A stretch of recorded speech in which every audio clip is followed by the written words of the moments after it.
انسان دنیا میں آتا ہے، شعور کی آنکھ کھولتا ہے، اللہ تبارک و تعالیٰ نے اس کے ساتھ روحانی اقدار بھی رکھی ہوتی ہیں اور اس کے نفس میں خواہشات بھی رکھی ہوتی ہیں۔ حکم اسے یہ دیا گیا ہے کہ یہ اپنی نفسانی خواہشات کو تھوڑا سا کنٹرول کرے۔ جو آدمی بالکل یہ سمجھے کہ میں نے اپنی ہر خواہش کو پورا کرنا ہے، کسی چیز کا لحاظ نہیں کرنا، تو قرآن مجید نے ایسے لوگوں کے بارے میں کہا کہ اولئک کل انعام بل ہم اضل، فرمایا یہ جانور ہیں بلکہ جانوروں سے بھی آگے چلے گئے۔ جو تھوڑا سا اپنے آپ کو، اپنی کچھ خواہشات کو کنٹرول کرے، کہیں کسی جگہ اسے جھک جانا بھی آئے، کہیں کسی جگہ اسے معاف کرنا بھی آئے، تو اس نے انسانیت کی اقدار کو سمجھ لیا ہے، اس کے اندر کچھ نہ کچھ اخلاقی قدریں موجود ہیں۔ ہمارے جتنے بھی جھگڑے ہیں دنیا میں، اب یہ ہمارے جھگڑے اللہ رسول کے لیے تو نہیں رہ گئے۔ جن کے بارے میں بار بار قرآن پاک نے ہمیں کہا تھا ان سے دوستی نہ کرنا، محبت کے پیغام نہ بھیجنا، ان کی تو تعریفیں صبح شام ہوتی ہیں۔ ہمارا عام طبقہ بھی اور حکمران طبقہ بھی مثال ہی جب دیتا ہے وہ کفر کی، مشرک کی، یہودی عیسائی کی مثال دیتا ہے۔ اور میں کئی دفعہ دوستوں سے کہا کرتا ہوں عذرائے محبت، میں کہتا ہوں سائی ماڑا ہونا، بیچارہ کوئی مزدوری کرتا ہو۔ آپ کی توجہ ہے میری بات پر دوستوں کی؟ اللہ آپ کو مہنگے مہنگے موبائل دے، ویسے کبھی کبھی جیب میں بھی رکھنا چاہیے۔ مطلب جس نے بنایا تھا اس نے کیا کہا تھا کہ ہر وقت ہاتھ میں پکڑے رکھنا، کبھی کبھی صحیح چلیں، جو بنا رہے ہیں ان کو میں منع نہیں کرتا، وہ بنائیں، کسی چیز کو اگر محفوظ کرنا چاہ رہے ہیں، لیکن باقی لوگ تو میری بات پر توجہ کریں نا۔ وہ میسیجز کا جواب ذرا 20 منٹ کے بعد دے لیجئے گا۔ اور بھی غم ہیں زمانے میں محبت کے سوا، اور بھی کچھ چیزیں قابل، چونکہ اپنی بات نہیں نہ کر رہا، اللہ رسول کی کر رہا ہوں، تو آپ تھوڑی دیر مجھے موقع دیں تاکہ دو چار باتیں آپ سے عرض کر لوں۔ تو عیسائی ماڑا ہو نا، غریب آدمی ہو بیچارہ، تو اس کے بارے میں لوگ مسئلہ پوچھ لیتے ہیں، کہتے ہیں پیر صاحب دسو سانجہ نہ روٹی کھانی جائز ہے؟ تو میں نے کہا اگر مشرک کے نجس ہونے کی بات کرتے ہو تو ایڈ نال بھی نجائز ہے، تے امریکہ دا صدر ہوئے تے تاں بھی نجائز ہے۔ اب یہ کیا بات ہوئی کہ جب کوئی بہت بڑا آدمی آ کے بیٹھ جائے اور ساری اس کے سامنے کابینہ بیٹھی ہو تو پھر کوئی شرعی مسئلہ پوچھے ہی نہ، اور اگر کوئی غریب آدمی سامنے آ جائے، مشرک نجس ہے تو وہ ہر ایک ہی نجس ہے۔ تو جن کے بارے میں تو رویے میں سختی رکھنے کا کہا گیا تھا، وہاں تو ہم نے بنا لی نرمی، اور جہاں ہمیں کہا گیا تھا نا درگزر کر دینا، رحماء بینہم، معاف کرنا، ذات کو بت نہ بنانا، اپنے نفس کی خواہش کو آگے نہ رکھنا، وہاں ہم نے زندگی مشکل کر لی ہے۔ چھوٹا خاندان ہو، بڑا خاندان ہو، غریب خاندان ہو، امیر خاندان ہو، آپ کسی خاندان کی پوری لڑائیاں ساری نچوڑیں تو اس کے اندر سے صرف ایک بات ٹپکے گی کہ میں نے نہ پوچھیا نہیں، مجھے انہوں نے بڑا نہیں مانا۔ زیادہ سے زیادہ ذات کا رٹا، اس سے زیادہ کچھ بھی نہیں۔ سارے دوستوں کی، گہرے دوستوں کی جب رکابتیں ہوتی ہیں تو آپ سارا نچوڑ لیں اس کو، تو بیچ میں صرف اتنا نکلے گا کہ فلاں مقام پہ فلاں کو پروٹوکول نہیں دے سکے۔ جو پروٹوکول مانگتے ہیں وہ اپنے نہیں ہوتے، جو پروٹوکول مانگتے ہیں ان کے رشتے مخلصانہ نہیں ہوتے۔ میرے رب نے قرآن مجید میں اپنے بندوں کی شان بیان کی، فرمایا وہ پتہ ہے زندگی کیسے گزارتے ہیں؟ وَعِبَادُ الرَّحْمَنِ الَّذِينَ يَمْشُونَ عَلَى الْأَرْضِ هَوْنًا، فرمایا رحمان کے بندے زمین پر عاجزی کے ساتھ چلتے ہیں، ان کا لہجہ نہیں پروٹوکول والا، انداز نہیں ان کا ہٹو بچو والا، جھکے جھکے چلتے ہیں۔ اور جتنا پھل زیادہ ہوتا ہے اتنا جھکاؤ بھی زیادہ ہوتا ہے، جتنا بندہ بڑا ہوتا ہے اس میں عاجزی بھی اتنی زیادہ ہوتی ہے۔ جو اعلیٰ ظرف ہوتے ہیں وہ ہمیشہ جھک کے ملتے ہیں، کیونکہ صراحی سر نگوں ہو کر بھرا کرتی ہے پیمانے۔ جو بندہ جتنا بڑا ہوتا ہے اس کا جھکاؤ اتنا زیادہ ہوتا ہے، تو اگر اس کی گردن میں سریا زیادہ ہے تو اس کا مطلب ہے بڑا نہیں ہے، ابھی اس کو بڑا ہونے میں وقت لگے گا۔ قرآن مجید نے زندگی گزارنے کا اصول یہ دیا کہ تیرے لہجے میں عاجزی ہو، تیرا ملنا، گفتگو کرنا، آنا جانا، اس میں انکسار ہو۔ اور دو جملوں میں میرے نبی پاک علیہ السلام نے بات اتنی کھول دی کہ ساری حقیقتیں ہی اندر آ گئیں. محبوب فرمانے لگے تو رب کی رضا کے لیے عاجزی کر. حضور فرماتے ہیں، یہ ترمذی میں موجود ہے، فرمایا تو اللہ کی رضا کے لیے جھک جا، رب تجھے عزتیں عطا فرما دے گا. عزت اس بات میں ہے کہ تیرے اندر جھکاؤ کتنا زیادہ ہے. عزت اس بات میں، ہمارے ہاں بعض لوگوں کا یہ خیال ہوتا ہے کہ عزت شاید کپڑوں کا نام ہے یا گاڑیوں کا نام ہے یا بنگلوں کا نام ہے. حالانکہ میں نے اپنی چھوٹی سی زندگی میں یہ دیکھا ہے کہ کھرب پتی بھی بندہ ہو نا، لیکن اگر لوگوں کو شک پڑ جائے نا پیسہ جائز نہیں، تو اپنے لوگ بھی کہہ رہتے ہیں کہ مجھے پتہ ہے کیسے آگے گیا ہے. لیکن بندہ کھرا ہو، سچا ہو اور چھوٹا سا افسر ہو اور ٹوٹی کرسی پہ بیٹھتا ہو تو بڑا مہنگا آدمی بھی دروازے پہ کھڑا ہو کے کہتا ہے یار بندہ بڑا کھرا ہے، نہ سفارش سنتا ہے نہ رشوت لیتا ہے. تو اس کا مطلب ہے روب کپڑوں کا نہیں ہوتا، روب تو بندے کے کردار کا ہوتا ہے. اس کا کردار. حضرت سیدنا فاروق اعظم رضی اللہ تعالیٰ عنہ کیسر روم ڈرا کرتا تھا، رومی سلطنت کانپا کرتی تھی. کیوں؟ حضرت عمر کا تو ایک گن مین بھی نہیں تھا. اصل بات کیا تھی؟ انہیں پتا تھا کہ مزاج کچھ اور ہے، طبیعت کچھ اور ہے، انداز کچھ اور ہے، اور کوئی ظاہری دب دباؤ نہیں، بلکہ ایک دن بیٹھ کے تمام صحابہ نے مشورہ کیا، کہا جناب حد ہو گئی ہے. حضرت ابو بکر صدیق کے زمانے میں تو اسلام پر غربت تھی، اب تو اللہ نے بڑی وسعت دے دی ہے، 50,000 دینار صحابہ کو مال غنیمت میں ملتے ہیں اور جناب عمر کو بھی ملتے ہیں. لیکن عجیب بندہ ہے، گھر سے نکلتا ہے، مسجد سے نکلتا ہے اور گھر جانے تک سارے بانٹ دیتا ہے. جناب عمر سے کہنا ہے جناب حضور نے فرمایا ہے کہ اگر اللہ تعالیٰ وسعت دے تو وہ اثر دیکھنا پسند بھی کرتا ہے، اچھے کپڑے پہننا تو وہ دین کی مخالفت نہیں، لیکن آپ کا وہی کرتا پھٹا پرانا تو کوئی ایسی بری بات نہیں. اچھا لباس پہننا دین اس کو پسند کرتا ہے، تو آپ کپڑے کیوں نہیں نئے سلواتے؟ بڑے بڑے وزیر مشیر آتے. ہمارے بچے جب سیانے ہو جائیں تو وہ مشورے بھی دیتے ہیں نا بڑوں کو. میرے ایک جاننے والے ہیں، تو میں شادی پہ جا رہا تھا تو میرے آگے آگے وہ جا رہے تھے، تو انہوں نے بچہ انہوں نے مشورہ دے رہا سی، کہہ رہا سی ابا جی اے ان شادی تے نا میٹھے چولاں تے سالن پا کے نہ کھایا جے بستی ہوندی بندے دی. تو میں تھوڑا سا آگے گیا تو میں نے کہا پتر تو لیٹ ہو گیا، ٹائم نہ ہوندا تے سارا ٹبر ہی سیانا ہونا سی، تو ذرا دیر تجھے ہو گئی. بھائی اصل پہ رہنے دیں، اصل چیز جو ہوتی ہے اس میں تکلف نہیں ہوتا، اصل میں تکلف نہیں ہوتا. اور جب آپ کچھ چیزیں ملمہ سازی کر کے لیتے ہیں، ملمہ سازی. ہمارے ایک بزرگ ہیں وہ فرماندے ہیں، کہتے ہیں جدوں دے منڈیاں مینوں کاٹن والے کپڑے پوائے نے، میں تے بیاہ تے کدے رج کے روٹی نہیں کھادی، انہوں نے تو میرے اوپر بوجھ ڈال دیا ہے، تکلف پیدا کر دیا زندگی میں. حضرت عمر سے کہا جناب، سب صحابہ نے بیٹھ کے مشورہ کیا کہ فاروق اعظم سے کہنا ہے کرتا نیا سلوائیں، قربان جائیں. سادی زندگی کسی پر بوجھ نہیں بنتی. جو لوگ اٹھ کے آ جاتے ہیں نا اپنے کام سے، ان کو شوق نہیں ہوتا فوٹو کا، وہ پیچھے بیٹھ کے بھی گزارا کر لیتے ہیں. میرے جیسے لوگ جنہیں مسئلہ بن جاتا ہے ویڈیو میں آنے کا، ان کو تو سجنا سنورنا ہوتا ہے. حضرت عمر سے کہنا ہے کرتا بدلنے، پیسے کس کو برے لگتے ہیں؟ اچھا جی کہنا تو ہے، پر وہ شعر تو بتاؤ جو عمر سے بات کرے گا. تو حضرت ابو دردہ کہنے لگے ایک بندہ ہے نا جن کی بات عمر مان لیتے ہیں. کہا وہ کون؟ کہنے لگے مولا علی شیر خدا.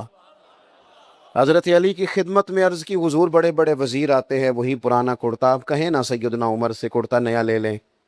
تو حضرت علی کہنے لگے میں جو کہوں وہ مانتے ہیں، پر میں نے نا حضور کی بارگاہ میں جو سبق پڑھا ہے وہ عمر کے ساتھ بیٹھ کے پڑھا ہے. جو میں جانتا ہوں وہ تم نہیں جانتے. بات بھی تمہاری ٹھیک ہے، میں کہوں گا تو عمر مان بھی لیں گے، پر یہ والی بات میں نے بھی عمر سے کوئی نہیں کرنی. کہا پھر آپ بتائیں، آپ سنیں اللہ جزا دے آپ. کہا پھر آپ بتائیں کیسے کہیں؟ تو حضرت علی کہنے لگے حضرت عائشہ صدیقہ سے کہو، وہ ماں ہے مومنوں کی. حضرت عمر جلدی مان جائیں گے. حضرت عائشہ کو ساری بات سنائی، پیغام دیا. جناب عمر دوڑے آئے، اماں جی میرے لیے کوئی حکم؟ سید عائشہ کہنے لگی دیکھیں اسلام میں بہترین گنجائش بھی ہے اور اللہ نے وسعت بھی کر دیا ہے، تو نیا کرتا پہننے میں حرج کیا ہے؟ آپ کا بیٹا پہنتا ہے، باقی صحابہ لیتے ہیں، تو آپ کا وہی پیوند لگا کرتا اسی سے خطبہ دیتے ہیں. عید پڑھانے جاتے ہیں تو ننگے پیر چلے جاتے ہیں اور رستے میں بچوں کو کھڑا کر کر کے کہتے ہیں دعا کرنا رب عمر کو معاف کر دے. کھڑا کر کر کے کہتے ہیں ولی من خاف مقام ربہ جنتان. تو نئے کرتے میں حرج کیا ہے؟ تو حضرت عمر کہنے لگے اماں جی کوئی حرج نہیں، میرے پاس گنجائش بھی ہے آپ کا حکم آ گیا میں شام کو لے لوں گا نیا کرتا، پر ایک بات کر لوں؟ کہا آپ کر لے۔ تو حضرت عمر رو پڑے، فرمانے لگے یہ جو کرتا پہنا ہے نا، حضور کے سامنے بھی اسی کرتے میں جایا کرتا تھا۔ ابو بکر صدیق جب مجھے مشورے کے لیے بلاتے تھے نا، تو اسی طرح ہم لوگ بس اسی کسی دے کچھ نہیں جے لگ دے، نہ کوئی ساڈا دردی، اسی طرح بس باتیں ہوتی تھیں۔ اور اماں جی ابھی نا میرے پورے ملک میں غربت ختم نہیں ہوئی، ابھی سب کو نئے کرتے نہیں ملے، حکم کا میں پابند ہوں، شام کو لے لوں گا، لیکن اگر مجھے اجازت دے دی جائے کہ میں اسی طرح رہوں جو مجھے حضور نے جس جگہ چھوڑا تھا، تو میری ذرا دل کو تسلی ہوگی، میں تکلفات والی زندگی اختیار نہیں کرنا چاہتا۔ حضرت عائشہ نے سنا تو چپ کر گئیں۔ جناب عمر کہتے ہیں دیر کے بعد اگر آواز آئی تو بس ان کے رونے کی آئی۔ فرمانے لگی جو صحابہ نے کہا تھا وہ بھی ٹھیک ہے، پر عمر جو آپ کہہ رہے ہیں وہ تو بالکل ہی ٹھیک ہے۔ دوستو الجھاؤ نہیں، جھگڑا نہیں، ذات کا پروٹوکول نہیں، خدا را مصیبت بن جاتی ہے سسر کو جب داماد کا فون آتا ہے کہ میں آ رہا ہوں۔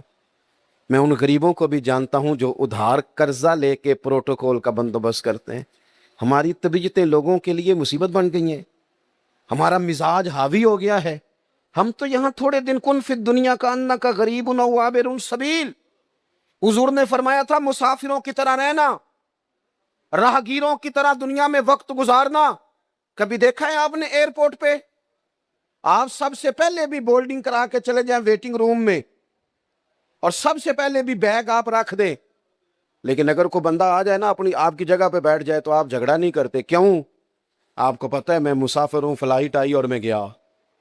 کبھی دیکھا ہے ریلوے اسٹیشن پہ لوگ کہتے ہیں یہ جگہ میں نے خریدنی ہے، یہاں روز کھڑے ہونا پڑتا ہے، پتہ ہے میں مسافر ہوں، ٹرین آئی اور میں بس اسٹاپ پہ لوگ زمینیں نہیں خریدتے، جھگڑے نہیں بناتے، کیونکہ انہیں پتہ ہے کہ گاڑی آئی اور میں۔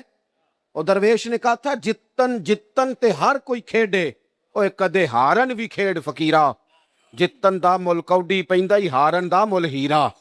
کبھی بندہ ہارنا بھی سیکھ جائے، دو قدم پیچھے بھی ہٹے، کبھی وہ کہے میں کوئی نہیں باقی سارے ہیں، یہ والی بھی تو کبھی زندگی ہونی چاہیے۔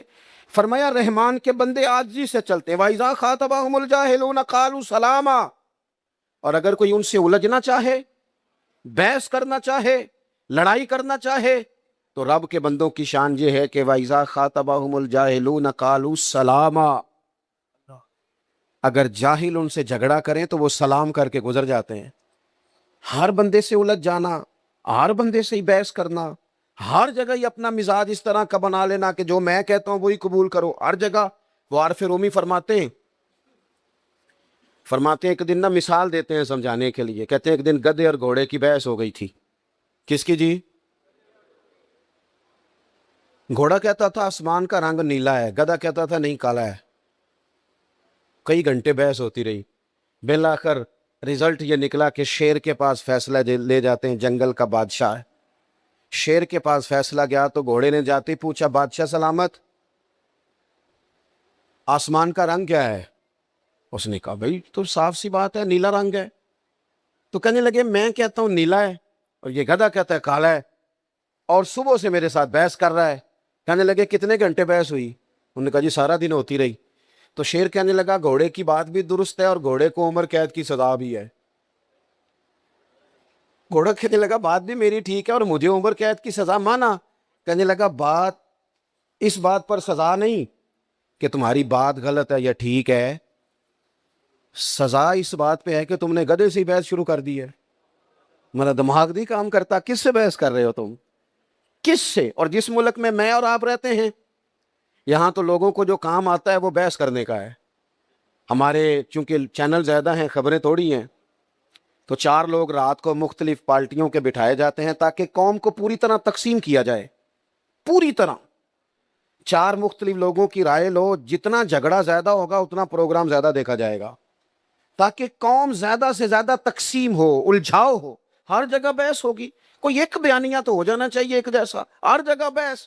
نکل آئیں، الجھاؤ نہ زندگی میں پیدا کریں، اتنی ٹانگیں نہیں ہمیں پھیلانی چاہیے کہ جاتی دفعہ بندہ اکٹھی کرنا چاہے تو پھر اس سے اکٹھی نہ ہو سکے۔ اتنے جھگڑے بندہ کر لے زندگی میں کہ وہ جاتی دفعہ معافیاں بھی لینا چاہے تو اسے معافیاں بھی میسر کہاں کہاں جائے معافیاں لینے. کچھ تھوڑا سا نا انسان کو کہیں درگزر کہیں چھوڑ دینی چاہیے بحث. حضرت عمر بن عبدالعزیز بادشاہ تھے, اور آج کل تو جمہوری حکمران ہوتے ہیں نا, 4 ٹانگیں کرسی کی ہوتی ہیں تو ایک نہ ایک کامتی رہتی ہے. لیکن وہ لوگ مطلق العنان ہوتے تھے, بادشاہت تھی ان کے, اطاعت کے حلف ہوتے تھے. اتنا بڑا آدمی باہر رات کو نکلے ہوئے ہیں سیر کے لیے, 2 سپاہی بھی ساتھ ہیں. تو ایک آدمی نا کھیتوں کو پانی لگایا تو رستے میں ہی سو گیا ہے. سو جاتے تھے ہمارے پرانے بزرگ دیہاتوں کے نا, وہ کھیت میں ہی سو جاتے تھے. تو حضرت رات کو لوگوں کی خبر گیری کو نکلے. حضرت عمر بن عبدالعزیز 39 سال عمر پائی ہے انہوں نے. 10 سپارے بھی روز پڑھتے تھے قرآن پاک کے, 2-3 ہزار بار درود شریف بھی پڑھتے تھے, 5 سپارے قرآن پاک روز پڑھتے تھے, 10,000 تک درود شریف جاتا تھا. قوم کا خیال بھی رکھتے تھے, اور خزانے سے تنخواہ نہیں لیتے تھے, ٹوپیاں سی کے گزارا کرتے تھے. عمر کتنی پائی؟ 39 سال. ہمارا 30 سال کا بچہ بھی کوئی ارادہ ہی نہیں کرتا کرنا کیا ہے. 40 پورے نہیں ہوئے دنیا بھی چھوڑ گئے. ہم تو پروگرام ہی نہیں بناتے, ساری زندگی عام دام برسر مطلب گزر رہے تھے. تو اس زمانے میں لوگ لکڑی کے جوتے پہنتے تھے, بزرگ سوئے ہوئے تھے. حضرت عمر بن عبدالعزیز کا پیر بابا جی کے پیر پہ آ گیا. جب اچانک ٹکر ہوتی ہے تو ایک مخصوص جملہ ساری دنیا ہی بولتی ہے کہ اندھے ہو, سب یہی لفظ بولتے. تو اس بزرگ نے بھی یہی جملے کہا, حال انتم الاعمى, کیا آپ اندھے ہیں؟ اب کسی جگہ پہ اگر آپ نے الجھاؤ پیدا کرنا ہے کہ وہ مجھے کہہ دیا, تو میں جانتا ہی نہیں, تینوں میرا پتہ ہی نہیں, تو پنڈوں آ کے پوچھی سڑک تو تینوں بندہ گھر چھڑ کے آئے گا. او پئیاں دس دیاں قبراں جنہ تے پھل پئے, ادھروں کوئی بھی نہیں آمدا, تے ادھروں لکھاں گئے. کہا جناب پیر پہ پیر آیا تو آپ اندھے ہیں. اب یہاں تو بندہ جناب اڑ جائے کہ مجھے کہہ دیا, اور یہاں پھر معاف کر جائے. حضرت عمر بن عبدالعزیز بس یہی موقع ہوتا ہے, فوراً ہنس پڑے اور ہنس کے کہنے لگے نہیں مجھے نظر آتا ہے. بس سوال کا جواب ہو گیا. وہ جو کیتلی ہوتی ہے وہ چائے سے ہمیشہ زیادہ گرم ہوتی ہے. وہ جو 7 گن مین تھے نا, انہوں نے تلواریں نکال لی. اور تمہیں کیا ہوا؟ کہنے لگے اس نے گستاخی کی ہے, گردن اڑائیں گے.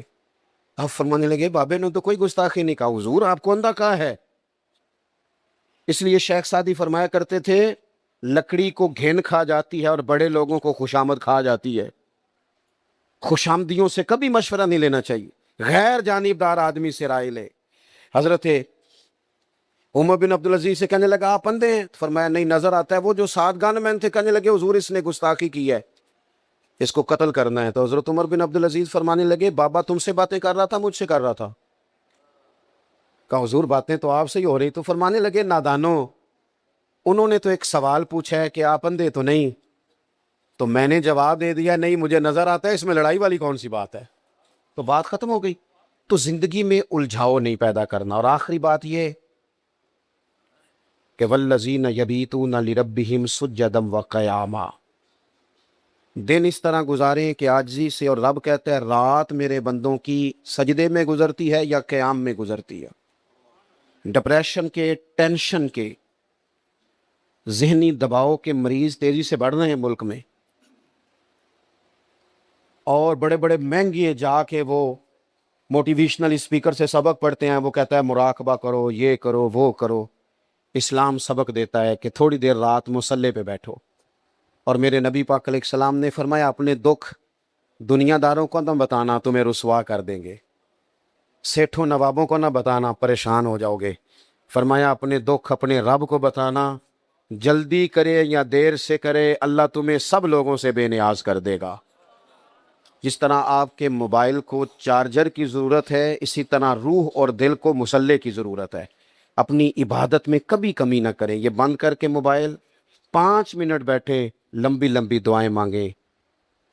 کافر ساری رات بدر کی صفیں سیدھی کراتے رہے, اور اللہ کے رسول ساری رات مصلے پہ بیٹھے رہے. ساری رات حضور نے دعا مانگی. حضرت صدیق کہتے ہیں ساری رات رب کو منایا, تو صبح پھر پیغام آ گیا وَلَقَدْ نَصَرَكُمُ اللَّهُ بِبَدْرٍ وَأَنْتُمْ أَذِلَّةٌ. فرمایا یہ جو تمہیں کامیابی ملی ہے یہ رب کی مدد کی وجہ سے ملی.